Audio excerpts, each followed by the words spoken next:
Planning को हम discuss कर रहे थे। प्लानिंग होती क्या है, क्यों एक ऑर्गेनाइजेशन को प्लानिंग करना पड़ती है, उसकी इम्पोर्टेंस क्या है, हम इसके बारे में पढ़ चुके हैं।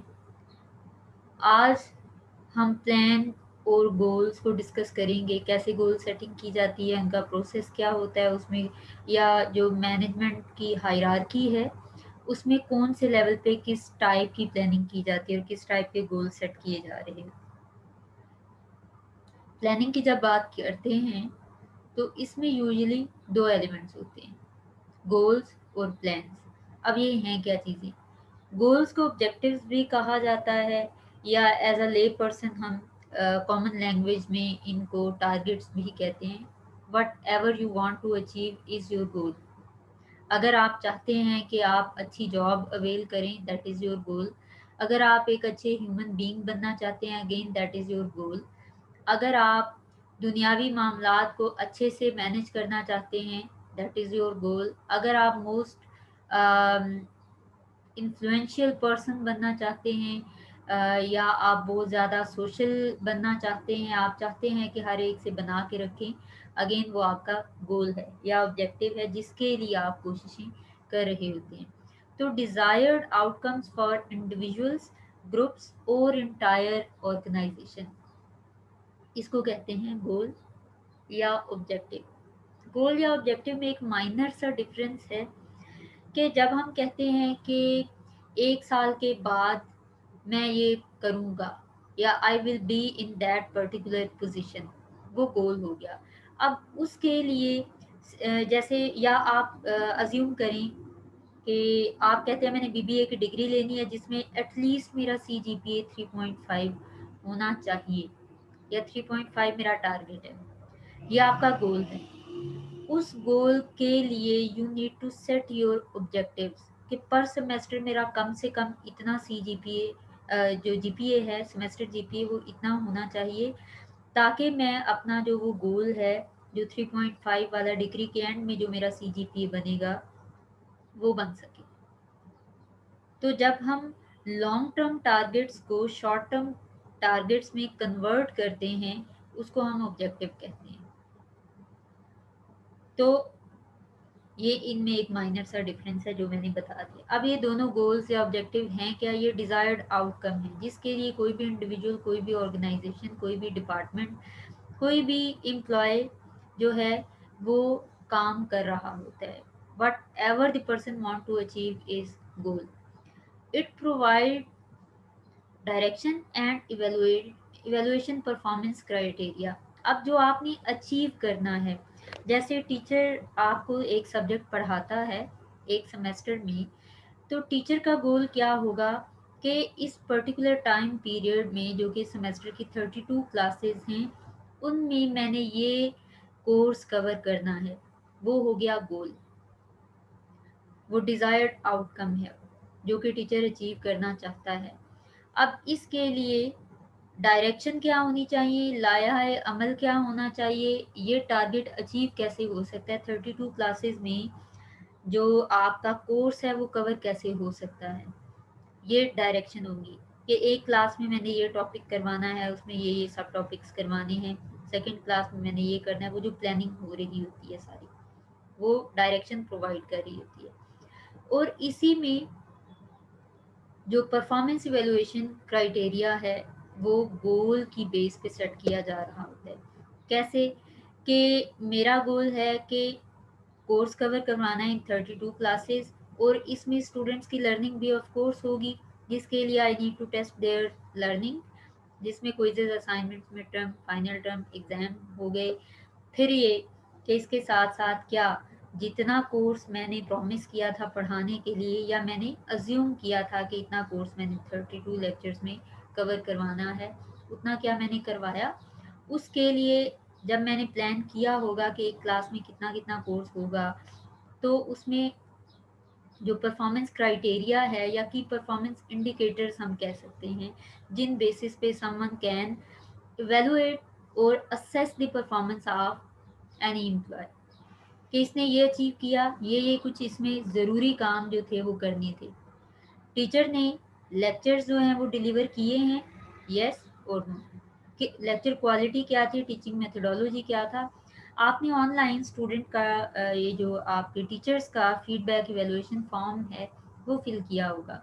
फिर टीचर ने आपको कोर्स आउटलाइन डिस्कस की पहली क्लास में, फिर पूछा जा रहा होता है कि आपके क्विज़ेज असाइनमेंट्स लिए, टाइम पे आया, टाइम पे गया। अब ये सारे की परफॉर्मेंस इंडिकेटर्स हैं कि अगर टीचर ने प्लान किया है कि 1.25 घंटे में वो एक टॉपिक कवर कराएगा, तो 1.25 घंटे में ही वो टॉपिक कवर होना चाहिए।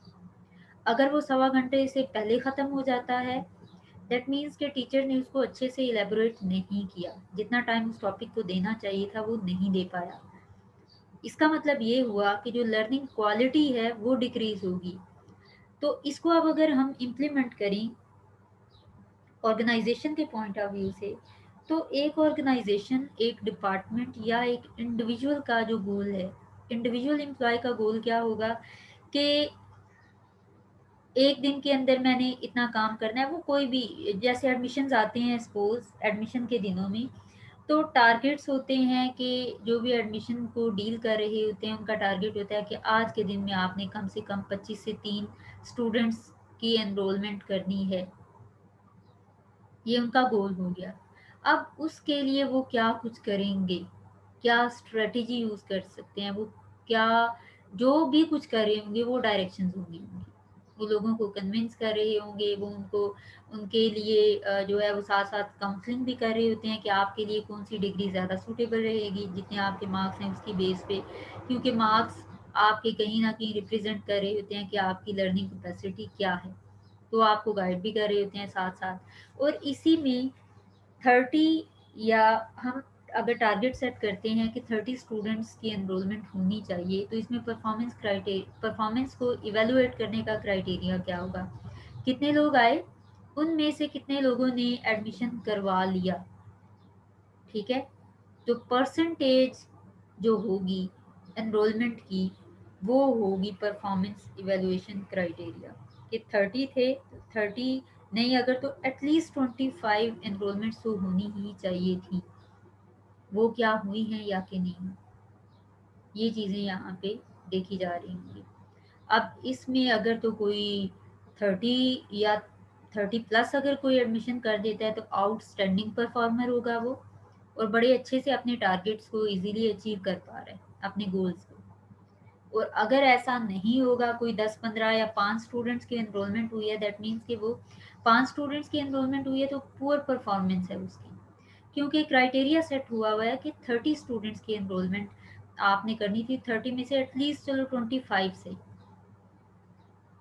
और अगर 100 लोगों ने विजिट किया उनमें से तो 25 को ज़रूर एनरोल होना चाहिए था।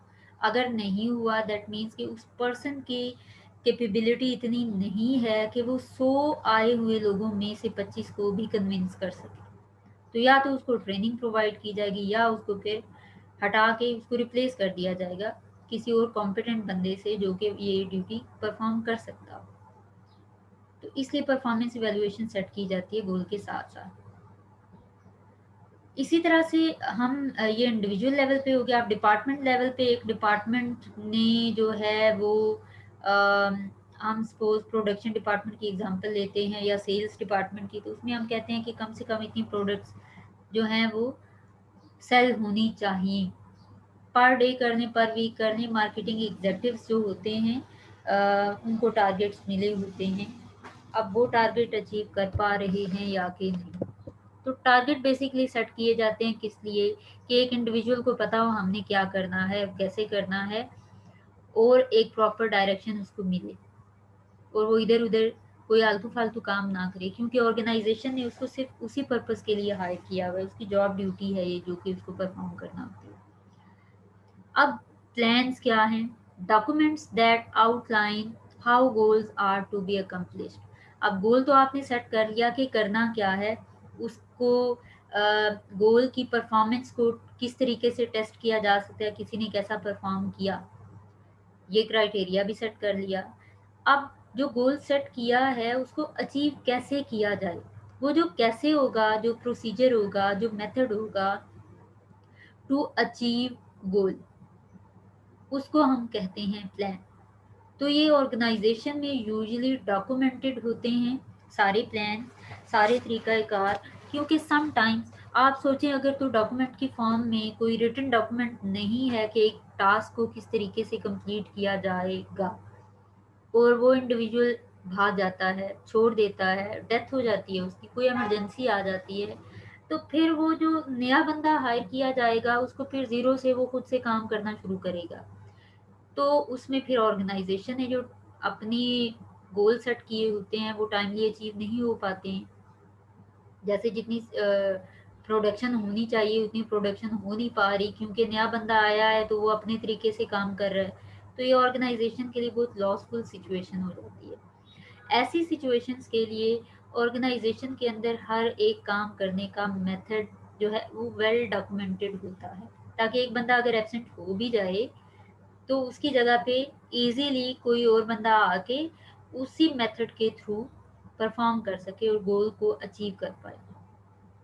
तो द मेथड और द प्रोसीजर या way to achieve a goal is known as plan.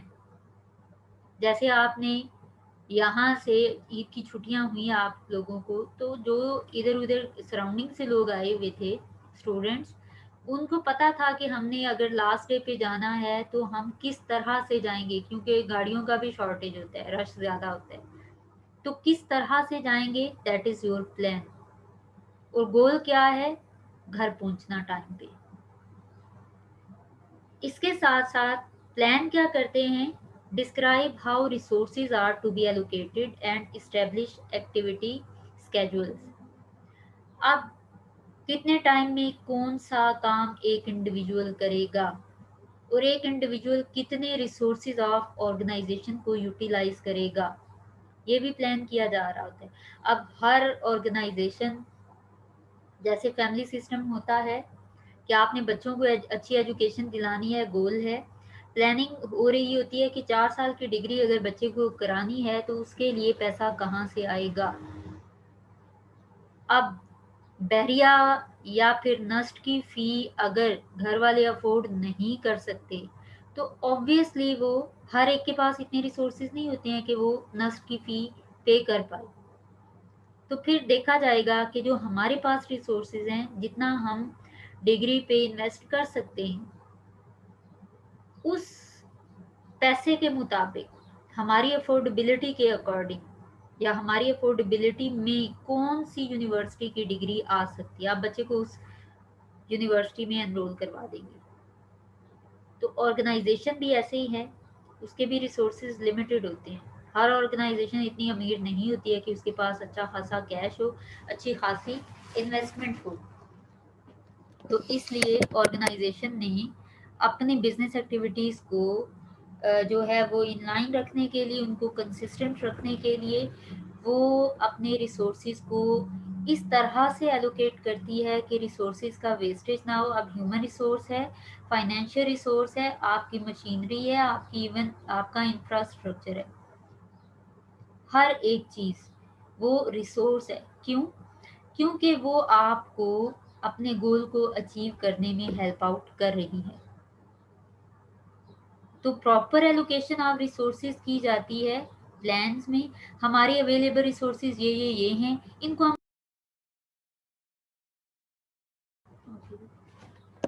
तो एडमिशन्स हैं, सपोज एडमिशन कमेटी बनाई जाएगी और उसमें देखा जाएगा कि कौन कौन से लोग आ सकते हैं। जैसे न्यू एडमिशन्स होते हैं उनमें एक गोल है कि स्टूडेंट जो मिसबिहेव करते हैं आगे जाके और बाकी स्टूडेंट्स को भी ख़राब करते हैं, ऐसे स्टूडेंट्स को पहले सेमेस्टर में ही आइडेंटिफाई कर लिया जाए। That is the goal of your institution. तो उसके लिए कौन से ऐसे फैकल्टी मेंबर्स हैं जो कि एडमिशन कमेटी का मेंबर बनेंगे और वो बच्चों का इंटरव्यू करेंगे और ऐसे जो प्रॉब्लमेटिक चिल्ड्रन हैं उनको हाईलाइट करेंगे ताकि उनको अंडर ऑब्जर्वेशन रखा जा सके। अगर वो कोई गड़बड़ करते हैं, एक दो वार्निंग्स दी जाएंगी, उसके बाद अगर वो बाज नहीं आते हैं तो उनका एडमिशन कैंसिल कर दिया जाएगा। रीज़न, हम नहीं चाहते कि हमारी ऑर्गेनाइजेशन का जो एनवायरनमेंट है वो स्पॉइल हो, क्योंकि हम यहाँ पे पढ़ाने का काम करते हैं। अब ये एक गोल है। तो रिसोर्सेज यहाँ पे कैसे एलोकेट हो रहे हैं कि वो लोग जो कि ये काम कर सकते हैं उनको उस कमेटी का हिस्सा बना दिया जाता है। अवेलेबल रिसोर्सेज को किस तरीके से यूटिलाइज किया जाएगा। अब वो 5-10 टीचर्स जो हैं उनको इकट्ठा कर लिया जाता है। अगर उसमें क्लासेस भी हो रही हैं तो जिनकी क्लास है they can go for their classes, और बाकी जो हैं वो कमेटी मेंबर्स वो काम कर रहे होंगे, तो क्लासेस भी डिस्टर्ब नहीं होंगी, और एडमिशन वाला जो एडमिशन इंटरव्यूज हैं वो सिलसिला भी हमारा जो एक गोल है वो भी अचीव हो पाएगा। And establish activity schedule. Resources हैं, उन रिसोर्सेज को किस तरीके से कब यूटिलाइज किया जाएगा, क्या करते हुए। तो whatever you are doing to achieve your set goal is known as set of activities. Overall तो वो प्लान हो गया ना। अब एक प्लान है कि हम ये कुछ करेंगे, तो किस तरह से करेंगे, ये दोनों चीज़ें क्या करना है किस तरह से करना है ये प्लान का हिस्सा है।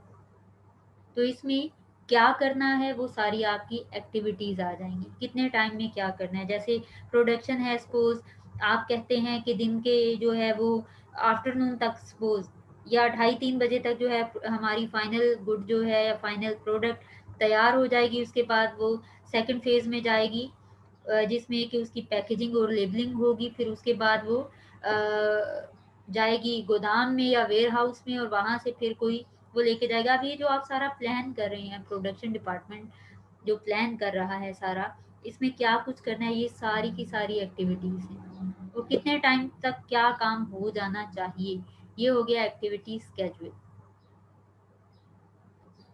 तो ये ऑर्गेनाइजेशन में, डिपार्टमेंट्स में और इवन इंडिविजुअल लेवल पे भी जॉब में ये चीज़ें चल रही होती हैं।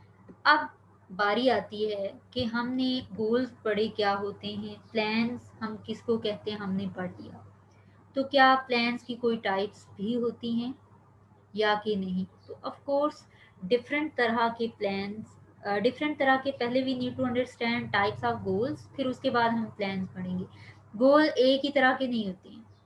आपने क्या करना है, क्या अचीव करना चाहती है एक ऑर्गेनाइजेशन, एक डिपार्टमेंट या एक इंडिविजुअल, वो डिफरेंट हो सकता है। जैसे कुछ फाइनेंशियल गोल्स होते हैं जिनमें कि कैश, जो कि कैश रिलेटेड गोल्स होते हैं, उनको फाइनेंशियल गोल्स कहते हैं। इसी तरह से स्ट्रेटेजिक गोल्स होते हैं जो कि लॉन्गर पीरियड ऑफ टाइम के लिए होते हैं। Then stated goals versus real goals, क्या आप अचीव क्या करना चाहते हैं, जो आपके डिजायर्ड गोल्स हैं, और असल में आपने क्या अचीव किया। तो लेट्स नो कि ये टाइप्स ऑफ गोल्स क्या है। Financial goals are related to the expected internal financial performance of the organisation. कोई भी ऑर्गेनाइजेशन, जो नॉन प्रॉफिट ऑर्गेनाइजेशन हैं उनको छोड़ के, जो फॉर प्रॉफिट ऑर्गेनाइजेशन हैं वो सारी की सारी प्रॉफिट्स अर्न करने के लिए ही एग्जिस्ट कर रही होती हैं। उनका पर्पस क्या होता है कि हम पैसा बनाएं। अब उस पैसे को फर्दर इन्वेस्ट करें या पर्सनल लाइफ में यूज करें, what ever is there purpose, उनका मकसद क्या होता है, पैसा या कैश या प्रॉफिट्स को जनरेट करना। तो वो जो गोल्स ऑर्गेनाइजेशन सेट करती है कि हम अपने प्रॉफिट्स को 10% इंक्रीज करेंगे, ये फाइनेंशियल गोल होगा। जो करेंगे, एक टारगेट सेट किया जा रहा है लेकिन पैसे से रिलेटेड, तो ये हो गया फाइनेंशियल गोल।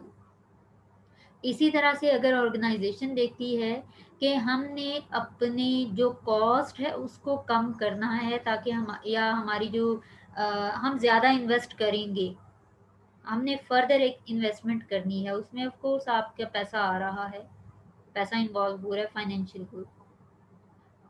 अगर आप रेवेन्यू ज़्यादा अर्न करना चाह रहे हैं तो वो भी आपके फाइनेंशियल गोल्स आ जाएंगे, जो कि पैसे से प्योरली रिलेटेड होंगे।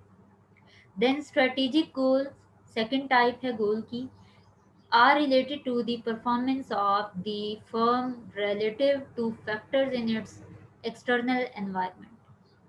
एक्सटर्नल एनवायरनमेंट में हमने पढ़ा कंपेटिटर्स आ जाते हैं, पूरी इंडस्ट्री आ जाती है। तो एक इंडस्ट्री जिसमें कि ऑर्गेनाइजेशन ऑपरेट कर रही होती है, जैसे स्पोर्ट्स इंडस्ट्री है, स्पोर्ट्स इंडस्ट्री में एक ऑर्गेनाइजेशन नाइकी है। तो नाइकी अगर गोल सेट करती है कि अगले 5 सालों में हमने ये काम करना है, या हमने कंपेटिटर्स के जो यूज़र्स हैं, जो कस्टमर्स हैं, उनको अट्रैक्ट करना है, या हमने अपनी प्रोडक्ट की सेल कंपेटिटर कंपनी की प्रोडक्ट की सेल से ज़्यादा करनी है। ये स्ट्रेटेजिक गोल्स होंगे जो कि लॉन्गर पीरियड ऑफ टाइम के लिए ऑर्गेनाइजेशन सेट कर रही होती है। ये ऑर्गेनाइजेशन कहती है कि हम 10% सेल्स अगले 5 सालों में इंक्रीज करना चाहते हैं। ये स्ट्रेटेजिक गोल हो गया जो लंबे टाइम के लिए होता है। Then stated goals. अब स्टेटेड गोल्स वो हैं जो कि ऑर्गेनाइजेशन शुरू में डिसाइड करती है, this is what we want to achieve. वो डॉक्यूमेंटेड होते हैं ऑफ कोर्स। उस पे जो हमारी टॉप लेवल मैनेजमेंट है वो बैठ के डिसीजन लेती है कि हमने क्या अपनी कोई नई प्रोडक्ट स्टार्ट करनी है, कोई नया जो बिजनेस यूनिट है वो हमने खोलना है, कोई नया आउटलेट खोलना है, कोई नया प्लांट लगाना है, हमने क्या करना है। तो वो स्टेटेड गोल्स हैं, broadly worded official statements of the organisation. जो ऑफिशियल स्टेटमेंट्स होती हैं कि हम अगले आने वाले सालों में एक लीडिंग ऑर्गेनाइजेशन बनना चाहते हैं, ये स्टेटेड गोल हो गया। ये ब्रॉडली वर्डेड है। अब लीडिंग ऑर्गेनाइजेशन किस पर्सपेक्टिव में, क्या वो नंबर ऑफ यूजर्स बढ़ाना चाह रहे हैं, वो क्वालिटी बढ़ाना चाह रहे हैं, वो क्या करना चाह रहे हैं, ये बिल्कुल ब्रॉड है। तो ऐसे गोल्स को स्टेटेड गोल्स कहा जाता है। या फिर नंबर ऑफ यूजर्स बढ़ाना चाह रहे हैं, कस्टमर्स इंक्रीज करना चाह रहे हैं, कितने कस्टमर्स इंक्रीज करना चाह रहे हैं मेंशन नहीं किया हुआ। अगेन ये ब्रॉडली वर्डेड गोल्स हैं that may be irrelevant to its real goals. अब ये उससे हटके भी हो सकते हैं।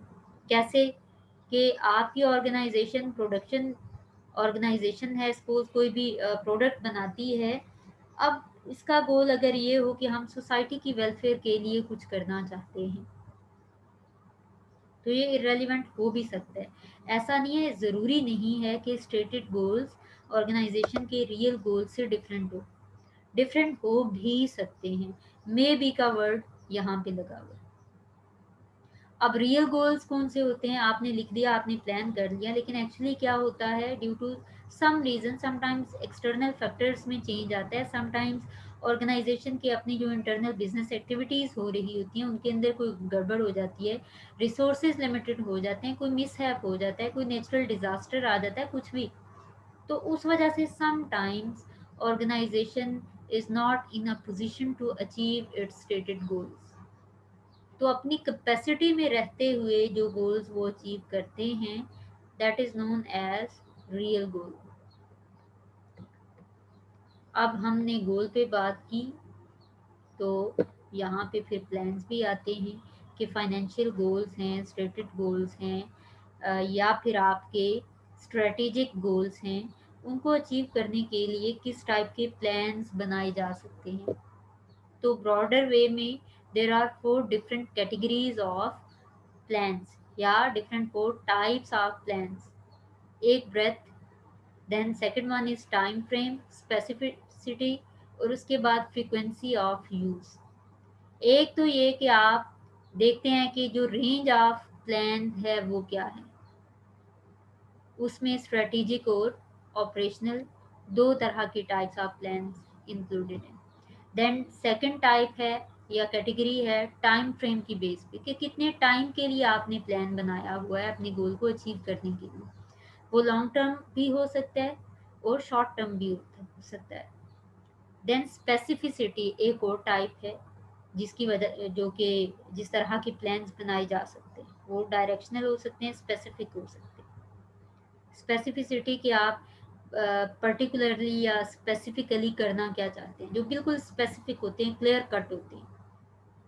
उसके बाद फ्रीक्वेंसी ऑफ यूज़ कि आप जो प्लान बना रहे हैं वो कितनी दफ़ा यूज़ होंगे, वन टाइम यूज़ होंगे या मल्टीपल टाइम में उनको हर दफ़ा अगले कई सालों के लिए उनको यूज़ किया जा सकता है। Let's know about the subtypes of these 4 broader categories, जिनमें कि हमने पहले हमने ब्रेथ पढ़ा। इसमें फर्दर दो टाइप्स को हमने डिस्कस किया, स्ट्रेटेजिक प्लान्स और ऑपरेशनल प्लान्स। स्ट्रेटेजिक प्लान्स क्या है? Apply to the entire organisation. जैसे स्ट्रेटेजिक गोल्स है ना कि लॉन्गर पीरियड ऑफ टाइम के लिए हम अगले 10 सालों में या अगले 5 सालों में हम 10% सेल्स इंक्रीज करना चाहते हैं। This is the strategic goal of the organisation, जो कि पूरी की पूरी ऑर्गेनाइजेशन है।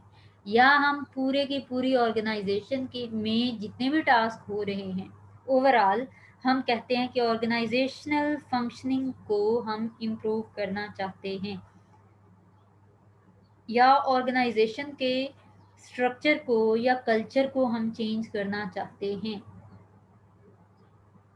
या ऑर्गेनाइजेशन के करंट फंक्शनिंग को हम इम्प्रूव करना चाहते हैं, या ऑर्गेनाइजेशन की जो कॉस्ट है उसको रिड्यूस करना चाहते हैं। ये पूरी ऑर्गेनाइजेशन का गोल है। अब उसको अचीव करने के लिए whatever you are planning for is known as strategic plan. Establish the organisation overall goals. जैसे मैंने पहले बात की कि जो ऑर्गेनाइजेशन के स्ट्रेटेजिक गोल्स होते हैं उनको अचीव करने के लिए ऑर्गेनाइजेशन जो भी प्लान कर रही होगी उनको हम स्ट्रेटेजिक प्लान कहते हैं। Seek to position the organisation in terms of its environment. कि करंट जो भी ऑर्गेनाइजेशन का सेटअप है, जिस इंडस्ट्री में ऑर्गेनाइजेशन ऑपरेट कर रही है उसमें ऑर्गेनाइजेशन की पोजीशन क्या है, कहाँ पे वो ऑर्गेनाइजेशन लाई करती है। क्या वो मेच्योर ऑर्गेनाइजेशन है, वेल इस्टेब्लिश्ड ऑर्गेनाइजेशन है या कि नहीं,